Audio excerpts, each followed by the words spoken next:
Yeah, this is literally my second time recording this video, which lets me know it has to get put out here because the first time it was about 7 minutes long and none of my voice was recorded during this video. But what I wanted to come and caution you today is that there are people that are around you that are calling you friends, sis, hey boo, what you doing, girl? I was just checking on you, that are monitoring spirits. And they are getting your information and they're going back and telling other people about you that you might have met before, that you might not even know. And they are, everything that you tell them, they're going to tell somebody else. How I know this because I've dealt with plenty of monitoring spirits, and before I started my walk in the spiritual realm with God as a Christian woman or whatever, Baptist, whatever you want to call it, when I started walking with the Lord, He started to remove the veil from over my eyes, because I'm the type of friend like, Lord, I don't want to say she jealous of me. I don't want to say she don't like me, but these people really out here do not like you. There are people that are following you that don't like you. There are people that are just watching you, and that's fine. Monitor spirits will always be a monitoring spirit. That's why you have to be careful how you carry yourself, even online, because somebody is always watching you and somebody is always going back to tell your business. I dealt with a situation where I had a friend. She started off as a client of mine when I used to do hair, and we became sisters. You couldn't tell us nothing. We was out all the time. And I remember we were so close, but I started to elevate a little bit. I started to do different things in the hair industry. I started to get opportunities and stuff. And she went from completely supporting me to just watching me. And it was kind of weird, but I try not to be like, oh, my friend jealous. She ain't, I try to give people the benefit of the doubt. But God, I went to God and I asked God for discernment in this particular situation, which is why you have to be always in front of God, asking Him to show Him the people around you and that's in your circle.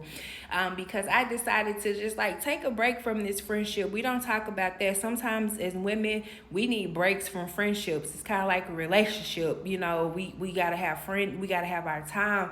And when I did that, this person, her mom called me and was like, hey, so and so hasn't heard from you, is everything okay? And me, I don't feel the need to reach out to nobody and say, hey, I'm going through this, I might not talk to you for 2 months. If I need a break, I need a break. Maybe I need to do better in that area of my life.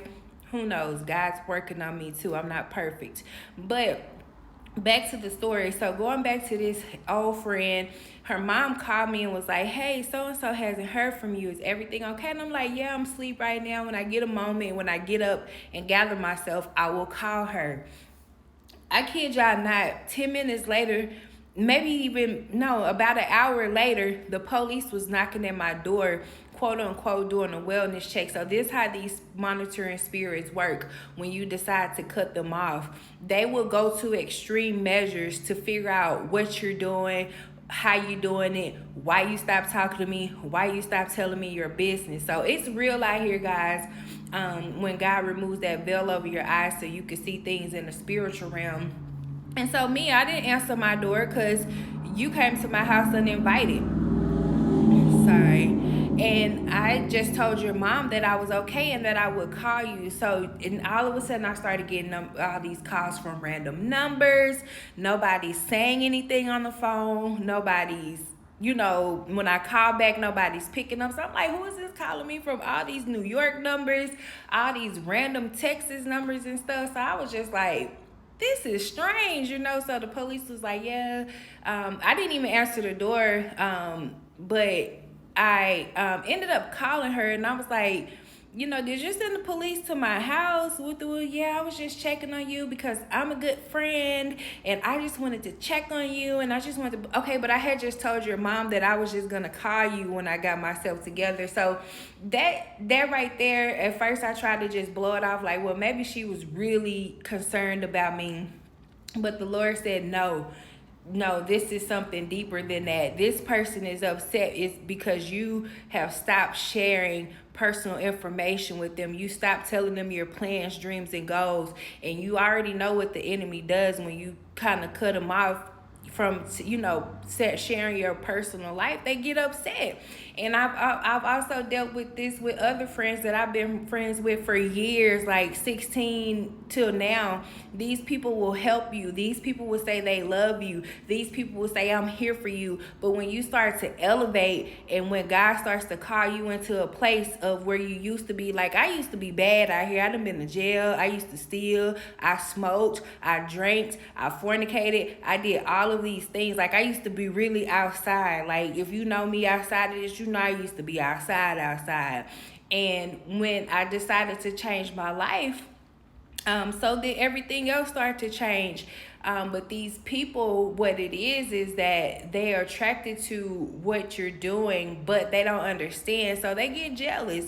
And it's a real thing. And I think it's the thing that we don't talk about enough as people, because we're trying to give people the benefit of the doubt. No, you got to call a spade a spade. You got to say it like it is and call it like it is. But I just wanted to make this video to remind you that Judas was jealous of Jesus. He was close to Jesus, and Jesus kept him around. He's like, I know you jealous of me, but eventually they will show their hand. And when they show their hand, if you're confused about whether is this a genuine concern, you need to go to ask God for discernment about the situation. And when he shows you, I've had friends that I grew up with in Louisiana that moved to Texas. I was chilling at their house. We was finna turn up and have a good old time. And I heard the Lord say, leave and don't go back. Girl, I gotta go. You sure you finna leave? We just got started. Never look back. Never talk to that person again, because I listened to what God had told me to do. I don't know why he told me to leave. I don't know why he told me to never look back, but I left and I never looked back. So this video is to serve to you as confirmation, or even as a warning, or even as something that you might need to start doing with the people around you, is asking for discernment, because it is what it looks like with a lot of these people. And God will send you good friends. He will send you good sisters. He will send you people that are going to be ahead of you. He will send you people that are behind you that can help you out and that can help you grow. You just have to be in the right position to know who is who out here. Not everybody looks and as good as not as good as they look on social media. I know at one point I wasn't as good as I look. I'm not even perfect right now, but I know what God's telling me to do, and I'm gonna continue to walk in that, because I know it's gonna help somebody out.